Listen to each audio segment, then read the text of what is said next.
Hi guys, without wasting any time, let's directly begin with the topic hypertrophy. तो hypertrophy का मतलब होता है किसी ऑर्गन या टिश्यू का साइज में इन्लार्जमेंट हो जाना, मतलब साइज इंक्रीज हो जाना, उसी को अपन हाइपरट्रॉफी कहते हैं। और ये इसलिए होता है क्योंकि उस ऑर्गन या टिश्यू के जो पेरेन्काइमल सेल्स है ना, उनके साइज में इन्लार्जमेंट होता है। उसके बाद पूरे ऑर्गन के साइज में इन्लार्जमेंट हो जाता है। और सबसे इम्पॉर्टेंटली पेरेन्काइमल सेल्स जो हैं उनके साइज़ में ही इंक्रीमेंट होता है, उनके नंबर में कोई भी चेंज नहीं आता, जैसे एट्रोफी में होता था। एट्रोफी में क्या होता था, जो ऑर्गन या टिश्यू का पेरेन्काइमल सेल होता था उसके साइज प्लस नंबर में भी डिक्रीमेंट होता था, दोनों चीज़ों में डिक्रीमेंट होता था। और फिर फाइनली ऑर्गन के साइज़ में डिक्रीमेंट होता था। लेकिन हाइपरट्रॉफी में ऐसा नहीं होता, नंबर ऑफ सेल्स में कोई चेंज नहीं आता। उसके बाद एक टर्म आती है हाइपरप्लेजिया। हाइपरप्लेजिया में भी ऑर्गन का या टिश्यू का साइज इनलार्ज हो जाता है, बट वो होता है क्योंकि पेरेन्काइमल सेल्स की रिप्रोडक्शन रेट बढ़ जाती है, मतलब वो नंबर ऑफ सेल्स जो होते हैं वो ज़्यादा हो जाते हैं, वो बहुत ज़्यादा तेज़ रिप्रोड्यूस करने लग जाता है, जिसके कारण बहुत सारे सेल्स फॉर्म हो जाते हैं और उसको अपन कहते हैं हाइपरप्लेजिया। और बहुत सारी कंडीशंस में हाइपरट्रॉफी और हाइपरप्लेजिया एक साथ ही देखा जाता है, लेकिन कुछ चीज़ें ऐसी होती है जैसे मसल्स या फिर मतलब ऐसे सेल्स जो डिवाइड नहीं कर सकते, उनमें केवल हाइपरट्रॉफी देखी जाती है, हाइपरप्लेजिया नहीं होता उनमें। फाइन। अब हाइपरट्रॉफी जो है ना, ये फिजियोलॉजिकल कॉज की वजह से भी हो सकती है और पैथोलॉजिकल कॉज की वजह से भी होती है। फिजियोलॉजिकल कॉज मतलब अगर बॉडी की नॉर्मल फंक्शनिंग हो रही है, उसी के कारण अगर किसी ऑर्गन के साइज में इंक्रीमेंट देखने को मिल रहा है तो उसे अपन फिजियोलॉजिकल कॉज कहेंगे। लेकिन अगर बॉडी में कोई पैथोलॉजी हो गई या फिर अपन कह सकते हैं कोई डिजीज़ हो गई, उसके कारण किसी ऑर्गन या टिश्यू का साइज बढ़ रहा है, तो अपन उसको कहेंगे पैथोलॉजिकल कॉज। बेसिकली हाइपरट्रॉफी के दो रीजंस होते हैं। एक तो या तो उस ऑर्गन या टिश्यू की फंक्शनल डिमांड बढ़ जाए, मतलब उसको बहुत ज़्यादा फंक्शन परफॉर्म करना पड़ रहा है, उसकी फंक्शनल एक्टिविटी इंक्रीज हो रही है, जिसके कारण हाइपरट्रॉफी हो सकती है। और दूसरा कॉज हो सकता है हार्मोनल स्टिम्युलेशन इंक्रीज हो जाए। हार्मोन्स बेसिकली क्या करते हैं, एक टिश्यू या ऑर्गन को स्टिम्युलेट करते हैं ताकि वो फंक्शन अपना परफॉर्म कर सके। और अगर हार्मोन का सिक्रीशन ज़्यादा होगा तो वो ऑर्गन को भी ज़्यादा स्टिम्युलेट करेंगे, ऑर्गन या टिश्यू को ज़्यादा स्टिम्युलेट करेंगे, तो उनकी फंक्शनल एक्टिविटी इंक्रीज होगी और हाइपरट्रॉफी देखने को मिलेगी। फाइन। अब अपन देखते हैं फिजियोलॉजिकल हाइपरट्रॉफी। तो इसमें क्या, इसका बहुत अच्छा एग्जाम्पल है, जब एक वुमेन प्रेग्नेंट हो जाती है तो उसका यूट्रस का साइज एनलार्ज हो जाता है।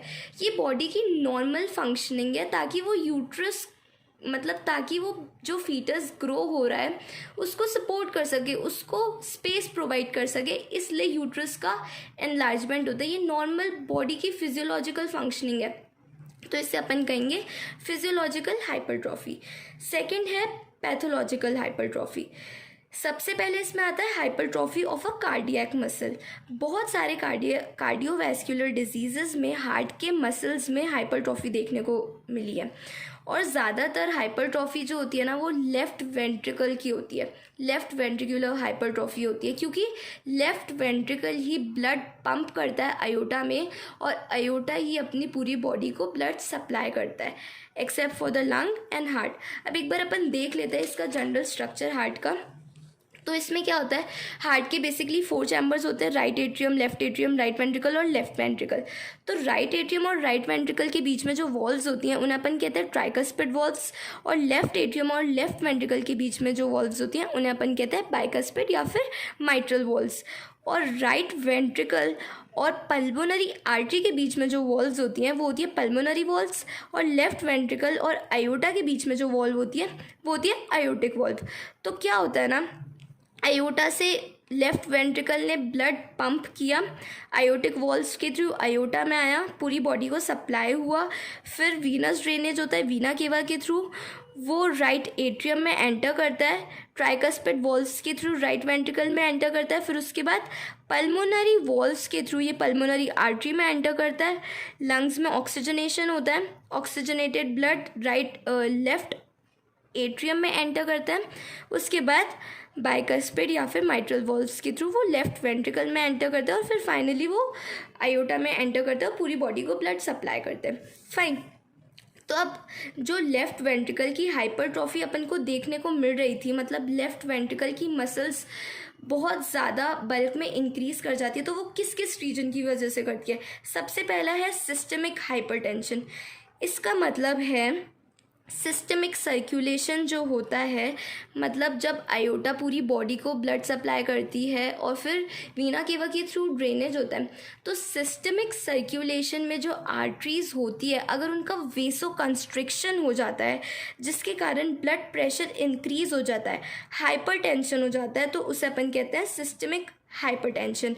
अब वेसो कंस्ट्रिक्शन हो रहा है तो वो ज़्यादा ब्लड सप्लाई नहीं कर पाएंगी, तो लेफ़्ट वेंट्रिकल जो है उस पर वर्कलोड इंक्रीज हो जाएगा, उसको ज़्यादा ब्लड पंप करना पड़ेगा, तो लेफ़्ट वेंट्रिकल की हाइपरट्रॉफी हो जाएगी। सेकंड रीज़न है आयोटिक वॉल्व डिजीज़। इसमें क्या होता है, जो आयोटिक वॉल्व्स है ना वो प्रॉपरली फंक्शन नहीं करती, मतलब स्टेनोसिस हो सकता है। स्टेनोसिस का मतलब है आयोटिक वॉल्व्स में नैरोइंग हो गई या फिर कोई दूसरी इनसफिशियंसी हो गई, जैसे कि आयोटिक वॉल्व्स में थिकनिंग हो गई या फिर जो उसकी फ्लैप्स है वो फ्यूज़ हो गए, ऐसा भी हो सकता है।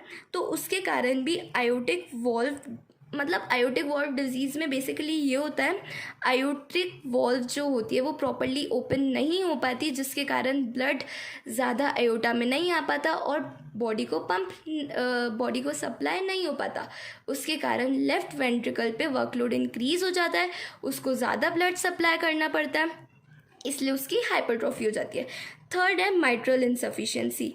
माइट्रल इंसफिशियंसी में क्या होता है, जो बाइकस्पिड वॉल्व्स होती हैं या फिर माइट्रल वॉल्व्स होती हैं, अगर वो प्रॉपरली टाइटली क्लोज नहीं हो पा रही, तो ये वॉल्व्स कहाँ होती थी, लेफ्ट एट्रियम और लेफ्ट वेंट्रिकल के बीच में, अगर ये टाइटली क्लोज नहीं हो पाएगी तो जो ब्लड था लेफ्ट वेंट्रिकल में वो बैकवर्ड फ्लो करेगा लेफ्ट एट्रियम की तरफ, और अगर वो उसमें जाने की कोशिश करेगा तो फिर लेफ्ट वेंट्रिकल के पास ज़्यादा ब्लड नहीं बचेगा पंप करने के लिए, तो उसको बहुत ज़्यादा उस पर वर्कलोड इंक्रीज़ हो जाएगा, उसके मसल्स में हाइपरट्रॉफी हो जाएगी ताकि वो ज़्यादा ब्लड पंप कर पाए आयोटा में।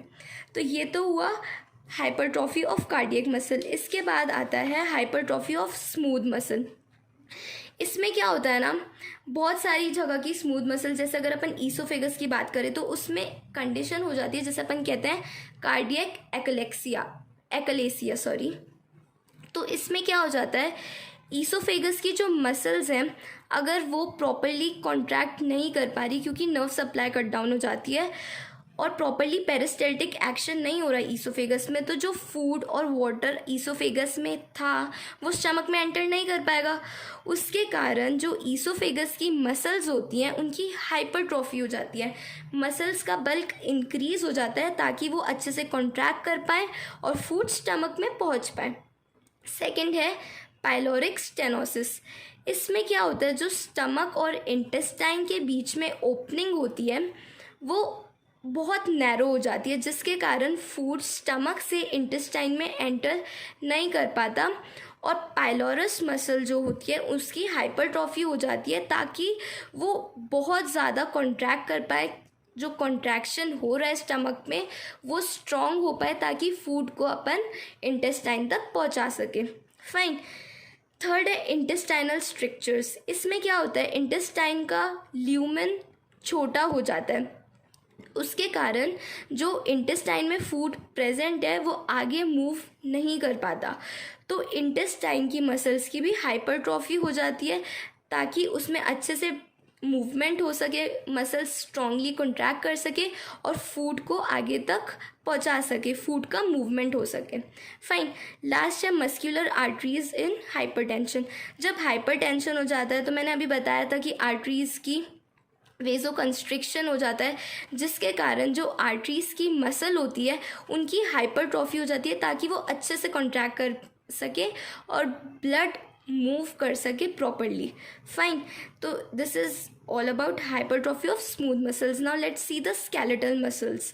स्केलेटल मसल्स का तो मतलब ऐसा है कि जितना ज़्यादा अपन स्केलेटल मसल्स यूज़ करते हैं उतनी ज़्यादा वो बल्क में इंक्रीज़ होती है. एथलीट्स और मैनुअल लेबरर्स जो होते हैं वो बहुत ज़्यादा वर्कलोड करते हैं, बहुत ज़्यादा स्ट्रेंथनिंग वाला वर्क करते हैं, तो उसके कारण उनकी स्केलेटल मसल्स जो हैं उनकी हाइपरट्रॉफी हो जाती है, ताकि वो जितना वर्क कर पा रहे हैं वो प्रॉपरली कर सके, ज़्यादा मसल्स प्रेजेंट हो कॉन्ट्रैक्ट करने के लिए और उनको ज़्यादा मसल्स का सपोर्ट मिल सके अपना वर्क परफॉर्म करने के लिए. फोर्थ है कंपनसेटरी हाइपरट्रॉफी. इसमें क्या होता है, जो भी ऑर्गन अपने बॉडी में पेयर में प्रेजेंट है, अगर एक ऑर्गन फंक्शन करना बंद कर देता है या उसकी फंक्शनल एक्टिविटी रिड्यूस हो जाती है, तो दूसरे ऑर्गन पे वर्कलोड इंक्रीज हो जाता है और उसकी हाइपरट्रॉफी हो जाती है. फॉर एग्जाम्पल, अगर नेफ्रेक्टोमी कर रहे हैं, मतलब सर्जिकल रिमूवल कर रहे हैं किडनी का या उसके कोई पार्ट का, तो जो उसकी ऑपोजिट किडनी है, मतलब उस पेयर की दूसरी किडनी है, उस पर वर्कलोड बहुत इंक्रीज हो जाता है और उस किडनी की hypertrophy as well as hyperplasia हो जाता है. नेफ्रॉन्स का, जो नेफ्रॉन्स ऑपोजिट किडनी में प्रेजेंट है जिसमें फंक्शनल डिमांड बढ़ चुकी है, तो उनके नेफ्रॉन्स बहुत ज़्यादा डिवाइड करने लग जाते हैं ताकि वो फंक्शनल एक्टिविटी प्रॉपरली परफॉर्म कर सकें, क्योंकि सारा वर्कलोड अब एक ही पेयर पे, एक ही ऑर्गन पे आ जाता है. नहीं तो दोनों ऑर्गन्स मिलकर फंक्शन कर रहे थे, अब एक ही ऑर्गन करेगा तो उसका वर्कलोड इंक्रीज होगा. फाइन. सेकंड है एड्रिनल हाइपरप्लेजिया. इसमें क्या होता है, अगर दोनों में से कोई एक एड्रिनल ग्लैंड फंक्शन नहीं कर रही या उसका रिमूवल कर दिया, तो दूसरी एड्रिनल ग्लैंड पर ज़्यादा वर्कलोड आ जाएगा, उसकी हाइपरप्लेजिया हो जाएगा और हाइपरट्रॉफी हो जाएगी. फाइन. अब अपन देखते हैं मॉर्फोलॉजिकल फीचर्स ऑफ हाइपरट्रॉफी. सबसे पहले तो जो अफेक्टेड ऑर्गन होगा वो बहुत बड़ा हो जाएगा साइज़ में और बहुत हैवी हो जाएगा. अगर अपन एग्जांपल देखें किसी हार्ट पेशेंट का जिसमें हाइपरट्रॉफी हो चुकी है, अगर उस पेशेंट में सिस्टमिक हाइपरटेंशन हो गया था तो उसके हार्ट में क्या होगी, हाइपरट्रॉफी हो जाएगी. तो उसका जो हाइपरट्रॉफीड हार्ट होगा उसका वेट होगा 700 to 800 ग्राम्स, जबकि नॉर्मल वेट जो होता है हार्ट का वो केवल 350 ग्राम्स होता है. सेकेंड, जो हाइपरट्रॉफी होती है उसमें मसल फाइबर्स भी एनलार्ज करती है एज वेल एज न्यूक्लिया जो होती हैं वो भी एनलार्ज करती है. और हाइपरट्रॉफी में डीएनए, आरएनए, प्रोटीन, इनका सिंथेसिस इंक्रीज हो जाता है और बहुत सारे ऑर्गेनेलीज जैसे कि माइटोकॉन्ड्रिया, एंडोप्लाज्मिक रेटिक्यूलम, मायोफाइब्रिल्स, ये नंबर में इंक्रीज हो जाते हैं. So basically this is all about hypertrophy. I hope you would have understood it well. To get the pictures of my notes, you can refer to my Instagram page by the name Caduceus_Khyati, and link is given in description box. Thank you.